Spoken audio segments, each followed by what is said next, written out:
নমস্কাৰ মোৰ নাম অসুপিগো জ্ঞান বিজ্ঞান এডুকেশ্যনেল ইউটিউব চেনেললৈকে আকৌ এবাৰ স্বাগতম জনাইছোঁ সো আজি মই আৰম্ভ কৰিব বিচাৰিছোঁ যোৱা বছৰ আগৰ এছআইত অহা আমাৰ সাব ইন্সপেক্টৰত অহা সাব ইন্সপেক্টৰ ইউবিত অহা প্ৰিভিয়াছ কুৱেশ্যন পেপাৰৰ কুৱেশ্যন আৰু এনসাৰ সো আমি আগৰ ভিডিঅ'ত আলোচনা কৰিছিলোঁ এবিইউবি ফায়াৰমেন এপিয়াৰৰ সো আমি আজি আলোচনা কৰিম এছআই সাব ইন্সপেক্টৰ অহা মেথছ আৰু ৰিজনিঙৰ কিছুমান প্ৰশ্ন ঠিক আছে আপোনালোকে ভিডিঅ'টো শেষলৈ চাব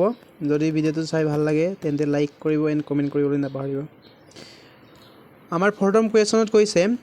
49 জন ছাত্ৰ ছাত্ৰী এটা কোঠাত যদি এজন ছাত্ৰৰ স্থান ফৰদম 18 হয়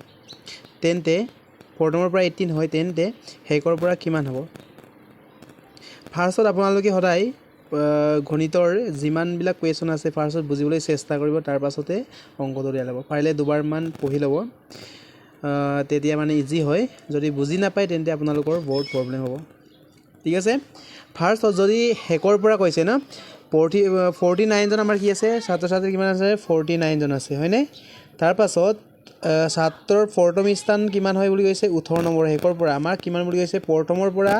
সাপোজ ইয়াৰ পৰা বহি আছে এজন দুজনকে কিমান নম্বৰ আছে 18 নম্বৰ আছে হয়নে নহয় তাৰ পাছত হেকৰ পৰা কৈছে 49 ৰ পৰা হিচাপ কৰি কিনি 18 নম্বৰলৈকে কিমান নম্বৰ থাকিব এইটো আমাক উলিয়াব লাগে হয়নে যদি আপোনালোকৰ তেনে ধৰণে হয় হেকৰ পৰা যদি উলিয়াব লগিয়া হয় ফাৰ্ষ্টত 49 কৰিব মাইনাস কৰি কিমান 18 ক মাইনাস কৰিব যদি আপোনালোকৰ যদি হেকৰ পৰা হয় যদি একৰ পৰা হয় 1 প্লাস কৰিব প্লাস 1 কৰিব যদি প্ৰথমৰ পৰা হিচাপ কৰিব দিলে 0 প্লাস কৰিব ঠিক আছে 4 কৰি কিমান হ'ব 0 প্লাস কৰিব তাৰ পাছত হেকৰ পৰা বুলি ক'লে কিমান হ'ব 1 প্লাস কৰিব ফাৰ্ষ্টত কি কৰিব 49 ৰ পৰা 18 টো মাইনাস কৰি দিব মাইনাস কৰিব কিমান হ'ব 9 ৰ পৰা 8 গলে থাকিলে 4 ৰ পৰা 1 গলে থাকিল 3 তাৰ পাছত 1 প্লাস কৰিব গৈছিল হেকৰ পৰা হিচাপ কৰিলে 1 প্লাস কৰিব গৈছিল কিমান হ'ব 31 প্লাস কিমান হ'ব 32 কিমান নম্বৰ থাকিব 32 স্থানত থাকিব ঠিক আছে হেকৰ পৰা 32 স্থানত থাকিব ফাৰ্ষ্ট প্ৰথমৰ পৰা 18 ত থাকিবই তেন হেকৰ পৰা যদি হিচাপ কৰা হয় কিমান ল'ৰা ছাত্ৰজন কিমান হ'ব 32 নম্বৰত থাকিব ঠিক আছে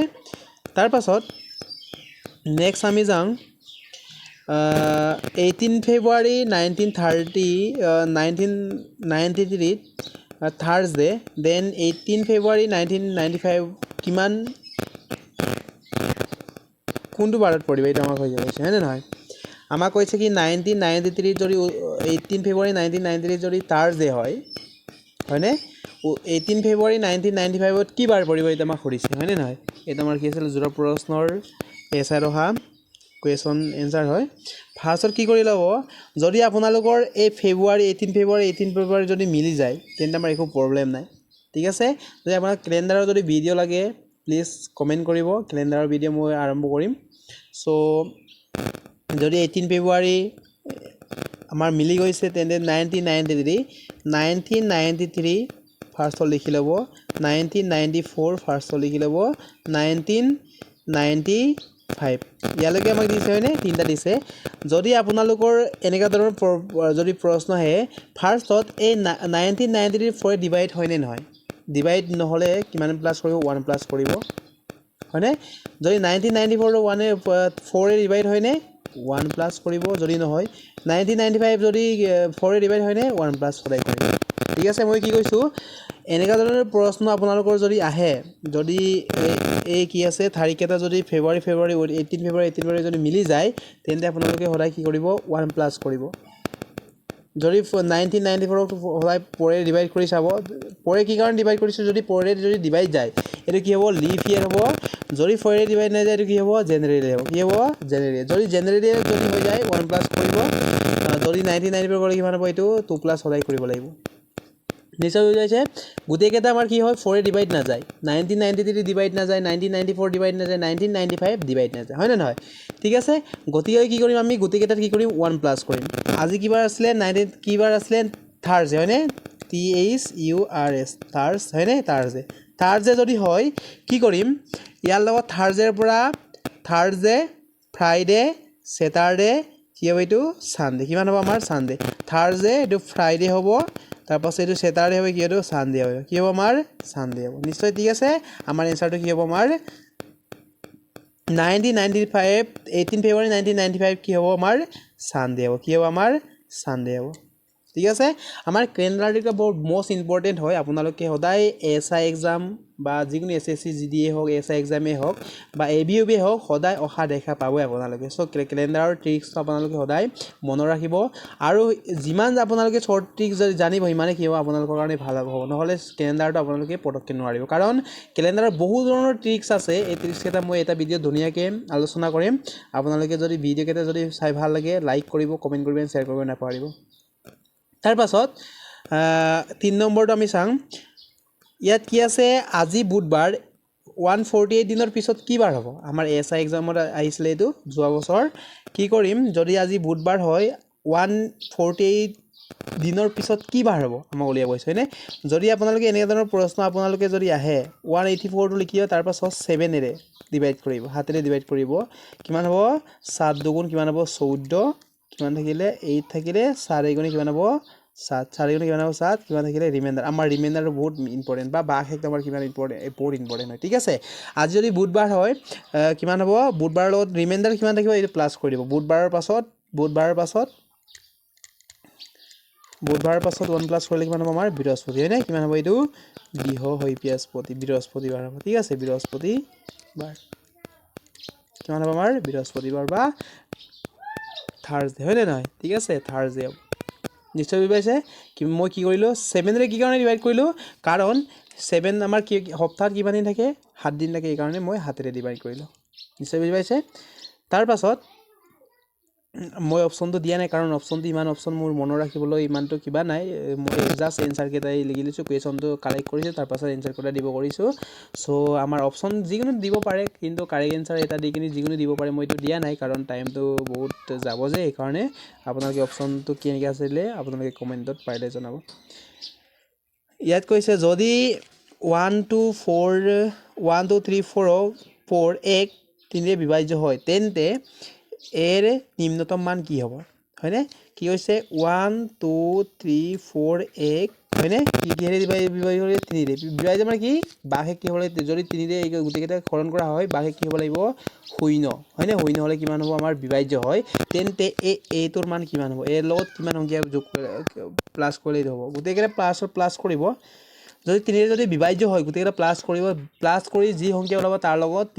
3 কি হ'ব লাগিব গুণিত হ'ব লাগিব কি হ'ব লাগিব গুণিত হ'ব লাগিব 1 + 2 + 3 + 4 হয়নে প্লাস কি হ'ব এ হয়নে এই গুটিকে প্লাস কৰিলে 1 + 2 = 3 3 + 3 = 6 6 + 4 = কিমান হ'ব 10 হয়নে 10 10 ৰ লগত এৰ মান যদি 1 দিয়া হয় 11 কি না যায় 3 ৰে বিভাজ্য হয় 12 1 + এইটো যদি 2 কৰা হয় কিমান হ'ব 12 টো নিশ্চয় যাব হয়নে 12 নিশ্চয় যাব নহলে এৰ মান কিমান হ'ব নিশ্চয় 2 এৰ মান কিমান হ'ব এনসাৰ কিমান হ'ব আমাৰ 2 is the correct answer মনত ৰাখিব ঠিক আছে যদি ইয়াৰ লগত কিমান হ'ব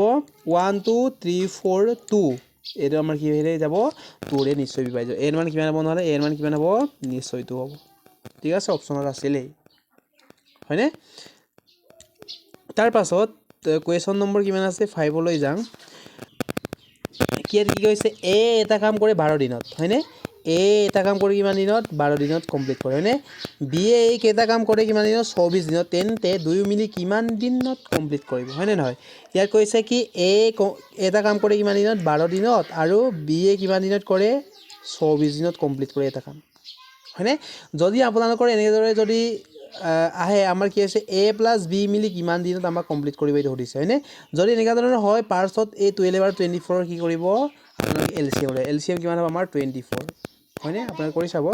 24 ক তাৰ পাছত 12 ৰে ডিভাইড কৰিব কিমান হ'ব এইটো দুবাৰ যাব হয়নে কিমান বাৰ যাব দুবাৰ যাব 24 পৰা এইটো ডিভাইড কৰিলে কিমান একবাৰ যাব হয়নে তাৰ পাছত a + b কিমান হ'ল নহলে কিমান দিন 3 দিনত কমপ্লিট কৰিব হয়নে এই 2 দিনত কমপ্লিট কৰিব তাৰ পাছত এইটো এদিনত কমপ্লিট কৰিব কিমান হ'ব এইটো 24 ৰ মুঠ ডে কিমান 3 ডিভাইড কৰিব কাৰণ গোটেই কেইটা লগত ডিভাইড কৰিলে কিমান হ'ব 8 কিমান দিন লাগিব আমাৰ 8 ডেজ কিমান দিন লাগিব 8 ডেজ লাগিব a 12 দিনত কমপ্লিট কৰে b এ 24 কমপ্লিট কৰে এটো কৰিলে কিমান হ'ব a + b দুটা মিলি কিমান দিন কমপ্লিট কৰিব 8 দিন কিমান হ'ব ডে 8 ত আমাৰ কি হ'ব 8 ডেজত লাগিব নিশ্চয় বুজি পাইছে ফাৰ্ষ্টত আপোনালোকে এনেকুৱা ধৰণৰ প্ৰশ্ন আহে ফাৰ্ষ্টত এলচিএম উলিয়াই ল'ব এলচিএম উলিয়াই কিনি গোটেইকেইটা কি কৰিব এলচিএম উলিয়াই কিনি এলচিএম যিমান হয় তাৰ পাছত ইয়াৰ পৰা কি কৰিব ডিভাইড কৰিব 12 দিন হলে কিমান হ'ব এ কিমান দিন লাগিব 2 দিন লাগিব বি এ কিমান দিন লাগিব এদিন লাগে তাৰ পাছত এ প্লাস বি কৰিব এইটো কৰিলে প্লাস হলে 2 2 + 1 = 3 হ'ব তাৰ পাছত এই টোটেল ৱৰ্কটো কৰিব আপোনালোকে যিমান কি আছিলে কাম কৰিছিলে গোটেইটা ডিভাইড কৰিব 3 ডিভাইড কৰিলে 24 কিমান বাৰ যাব 8 বাৰ যাব 3 × 24 হয় নে কিমান দিন লাগিব 8 ডেজ লাগিব নেক্সট আছে 7ত এজন ব্যক্তিয়ে 3 কিলোমিটাৰ উত্তৰ দিশে হয়নে ফাৰ্ষ্টত আপোনালোকে কি কৰিব সদায় উত্তৰটো ওপৰত থাকে দেই এটো নৰ্থ থাকে নৰ্থ ওপৰত থাকে নৰ্থ হয়নে নৰ্থলৈ কিমান কিলোমিটাৰ যায় বুলি কৈছে 3 কিলোমিটাৰ এটো 3 কিলোমিটাৰ যায় দেই 3 কিলোমিটাৰ যায় হয়নে উত্তৰ দিশে যায় তাৰ পাছত ইয়াত তেখেত এজন মানুহজন ইয়াত আছে ফাৰ্ষ্ট তাৰ পাছত কৈছে কি তাৰ বাওপালেটো কিমান হয় এইটো ইয়াৰ পালে হ'ব বাওপালে কিমান কিলোমিটাৰ যায় বুলি কৈছে এইটো 3 কিলোমিটাৰ অলপমান বডি কৰি গৈছো তাৰ পাছত কৈছে কি বাওপালে কিমান 2 কিলোমিটাৰ ইয়াত 2 কিলোমিটাৰ গ'ল হয়নে 2 কিলোমিটাৰ গ'ল তাৰ পাছত আকৌ দুবাৰ বাওপালে ক'লে ইয়াৰ পৰা বাওপালে ইয়াৰ তললৈ যাব তললৈ কিমান মিটাৰ যাব দুবাৰ 3 কিলোমিটাৰ হয়নে এইটো 3 কিলোমিটাৰ হয়নে 3 কিলোমিটাৰ দেই 3 কিলোমিটাৰ এইটো সমান এইটো 3 কিলোমিটাৰ আছিল ইয়াৰ সমান হ'ব লাগে 3 কিলোমিটাৰ ইয়ালৈকে কিমান কিলোমিটাৰ 3 কিলোমিটাৰ কাৰণ ইয়াৰ পৰা ইয়ালৈকে 2 কিলোমিটাৰ হয়নে এইটো সমান হ'ব লাগিব ইয়ালৈকে 2 কিলোমিটাৰ গ'ল ঠিক আছে সৰি 3 কিলোমিটাৰ গ'ল হয়নে 3 কিলোমিটাৰ দুবাৰ বাওপালে প্ৰাৰম্ভিক স্থান এইটো আছিল হয়নে ইয়াৰ পৰা ইয়ালৈ ডিসটেন্স কিমান আছিল 2 কিলোমিটাৰ আছিল হয়নে ইয়াৰ পৰা ইয়ালৈকে কিমান হ'ব 2 কিলোমিটাৰ ইয়াৰ লগত এইটো গোটেইটো 3 কিলোমিটাৰ আছিল ইয়াৰ পৰা কিমান 2 কিলোমিটাৰ গৈছিল ইয়ালৈ কিমান 1 কিলোমিটাৰ হ'ব হয়নে এটা প্ৰাৰম্ভিক আছিল হয়নে প্ৰথম স্থান এইটো আছিল এইটো আছিল হয়নে নহয় এইটো প্ৰথম স্থান আছিল প্ৰথম স্থানৰ পৰা ইয়াৰ পৰা ইয়ালৈকে 2 কিলোমিটাৰ গ'ল হয়নে ইয়াৰ পৰা ইয়ালৈকে কিমান কিলোমিটাৰ হ'ব 1 কিলোমিটাৰ কিমান হ'ব 1 কিলোমিটাৰ হয়নে 1 কিলোমিটাৰ প্ৰাৰম্ভিক স্থান কিমান দূৰ আছে নহলে 1 কিলোমিটাৰ দূৰ আছে সদায় মনত ৰাখিব ঠিক আছে এনেদৰে আপোনাৰ এস এক্সামত আমাৰ ৰিজনিং বা মেথছৰ কোৱেশ্চন কেইটা আছিলে মই ৰিজনিং আৰু মেথছ যিমানটা পাইছো গোটেইকেইটা কালেক্ট কৰি কিনে আপোনালোকক দিব চেষ্টা কৰিছো এইটো এটা ভিডিঅ'ত গোটেইকেইটা হেক কৰিব নোৱাৰি সাগে নেক্সট ভিডিঅ'ত আপোনালোকৰ যিমান বাকি আছে গোটেইকেইটা ৰিজনিং আৰু মেথছৰ গোটেইকেইটা মিলাই কিনি আপোনালোকে হেক কৰিবলৈ ট্ৰাই কৰিম আপোনালোকে ভিডিঅ'টো হেকলৈ চাব তাৰ পাছত আমাৰ কি আছিলে নেক্সট আছিলে 8 নম্বৰ ইয়াত কি কৈছে দক্ষিণ পূব দিশক উত্তৰ বুলি গণ্য কৰা হয় দক্ষিণ পূব দিশক কি বুলি গণ্য কৰিছে উত্তৰ হয়নে চাবৰে এইটো কি আছিলে নৰ্থ হয়নে তাৰ পাছত এইটো নৰ্থ এইটো কিমান হ'ব আমাৰ সাউথ হয়নে তাৰ পাছত তোমাৰ সদায় কি হ'ব এইটো ইষ্ট হয়নে এইটো ইষ্ট হয় এইটো আমাৰ কি আছিলে ওয়েষ্ট হয়নে এইটো আমাৰ পূব পশ্চিম উত্তৰ দক্ষিণ হয়নে এইটো আমাৰ কি হ'ব উত্তৰ হ'ব ঠিক আছে কি বুলি আছে দক্ষিণ পূব দিশক কি বুলি কোৱা হয় দক্ষিণ পূব হয়নে দক্ষিণ মানে কি সাউথ হয়নে এই সাউথ আৰু দক্ষিণ পূব কৈছে ন উত্তৰ আৰু পূব উত্তৰ পূব হয়নে দক্ষিণ আৰু পূব হয়নে এইটো দক্ষিণ এইটো পূব হয়নে এই দিশক কি বুলি কোৱা হয় নৰ্থ হয়নে এইটো নৰ্থ বুলি গণ্য কৰিছে তাৰ পাছত তেন্তে দক্ষিণ পশ্চিম হয়নে দক্ষিণ আৰু পশ্চিম দক্ষিণ পশ্চিম দিশক কি বুলি গণ্য কৰা হ'ব এইটো যদি নৰ্থ বুলি গণ্য কৰে এইটো কিমান হ'ব নিশ্চয় আমাৰ কি হ'ব ইষ্ট বুলি গণ্য কৰিব কি বুলি কৰিব ইষ্ট বুলি গণ্য কৰিব ঠিক আছে এইটো চাওক ইয়াৰ এইটো কি এই দুটাটোক যদি কি বুলি হয় নৰ্থ বুলি যদি গণ্য কৰে এই দুটাটোক কি বুলি গণ্য কৰিব ইষ্ট বুলিটো নিশ্চয় গণ্য কৰিব হয় এই দুটাটোৰ লগতো কানেকচন আছে হয় এই দুটাটোৰ কি হ'ব কানেকচন আছে গতিকে মানে হ'ব ইষ্ট বুলি গণ্য কৰা হ'ব এইটো কি আছিলে ইষ্ট হয়নে ইষ্ট বুলি গণ্য কৰিব ঠিক আছে নেক্সট আমাৰ আছে নেক্সটত চাওক নেক্সট নম্বৰ আমাৰ কি আছিলে সৰি এইটো কোৱেশ্চন নম্বৰ 9 আছিলে কোৱেশ্চন নম্বৰ 9 এখন হোষ্টেলত 50 জন ছাত্ৰ ছাত্ৰী আছে কিমানজন কৈছে 50 জন ছাত্ৰ ছাত্ৰী আছে ৰান্ধনীয়ে শাক পাচলি হোষ্টেলটো আপোনালোকে জানে ৰান্ধনী এজন থাকে বা দুজন থাকে হয়নে বা ৰান্ধনী তিনজন থাকিব পাৰে কিন্তু এজন ৰান্ধনী থাকে হোষ্টেলত হয়নে নিজৰ ৰান্ধি খাব নোৱাৰি না ৰান্ধনীয়ে শাক পাচলিৰ নামত কিমান টকা 5000 কিমান টকা 5000 টকা আৰু যদি এনেকা ধৰণৰ প্ৰশ্ন আহে কি কৰিব গোটেইটা প্লাস কৰি ল'ব 50,000 হয়নে তাৰপিছত প্লাস কিমান হ'ব এইটো 3000 প্লাস 6500 ডিভাইডেড বাই কিমান হ'ব 50 হয়নে তাৰপিছত প্লাস কৰি ল'ব এইটো 0 কৰিলে কিমান হ'ব এইটো 0 এটা হ'ব প্লাছ কৰিছোঁ এইটো 0 কৰিলে কিমান হ'ব 0 এটা হ'ব তাৰপাছত এইটো 5 এইটো 0 কৰিলে 5 থাকিব তাৰপাছত এইটো 6 6 3 9 9 5 কিমান 14 হয়নে এইটো 14টো ইয়াত লিখি ল'ব ঠিক আছে ডিভাইড কিমান হ'ব এইটো 5 হ'ব হয়নে ইয়াৰ লগত ডিভাইড কৰিব এইটো 0 কেনচেল গ'ল তাৰপাছত কেনসেল গ'ল তাৰপাছত কিমান হ'ব কিমান থাকিলে আমাৰ 1450 থাকিলে তাৰপাছত বাৰে বাৰে ডিভাইড কৰিব ডিভাইড কৰিলে কিমান হ'ব 5 গুণ কিমান হ'ব 10 সৰি মই ইয়াতে ডিভাইড কৰিছোঁ তেতিয়াহ'লে 1450 ডিভাইডেড কিমান হ'ব এইটো 5 এ কৰিছোঁ 5 দুগুণ 10 5 দুগুণ 10 ইয়াত থাকিলে 4 ইয়াৰ লগত 5 শূন্য তাৰপাছত 5 9 কিমান হ'ব 5 9 45 হয়নে কিমান থাকিলে শূন্য থাকিলে ইয়াত লগাই দিব হয়নে ইয়াত 290 হয়নে কিমান থাকিলে আমাৰ 290 কে পৰিব গাইপতি কিমান পৰিব 290 পৰিব হয়নে 290 টকা পৰিব এইখন ষ্টুডে 50 জন ছাত্ৰ ছাত্ৰী আছে ৰান্ধনী শাক পাচলিৰ নামত কিমান 5000 মছলাৰ নামত 3000 থকা গেছৰ নামত 6500 টকা খৰচ কৰিলে গাইপতি কিমান পৰিব 290 হয়নে 290 টকা এজনেত পৰিব নিশ্চয় বুজি পাইছে তাৰ পাছত এইকেইটা আমাৰ কি আছিলে আজিৰ ভিডিওটো ইমানতে সমাপ্ত কৰোঁ এইকেইটা আছিলে তাৰ পাছত নেক্সটত আমি আকৌ লগ পাম নেক্সট পাৰ্টত যদি ভিডিওটো যদি চাই ভাল লাগে তেন্তে লাইক কৰিব কমেন্ট কৰিব এণ্ড শ্বেয়াৰ কৰিব নাপাহৰিব আৰু এইকেইটা আপোনালোকৰ মোষ্ট ইম্পৰ্টেণ্ট বুলি ভাবোঁ এনেকুৱা ধৰণৰ প্ৰশ্ন আপোনাৰ নেক্সট ভিডিওত আহিব সো মই আশা কৰোঁ আপোনালোকে এছআই এক্সামটো নিশ্চয় ক্ৰেক কৰিব পাৰিব যদি আপোনালোকে যদি প্ৰেক্টিছ কৰি থাকে আৰু মই ভাবোঁ আপোনালোকে নিশ্চয় ফৰ্মো ফিল আপ কৰিলে হয়নে যদি ফৰ্ম ফিল আপ কৰা নাই যদি ফৰ্ম ফিল আপ কৰি ল'ব সোনকালে সো আজিৰ ভিডিওটো ইমানতে সমাপ্ত কৰোঁ বাই বাই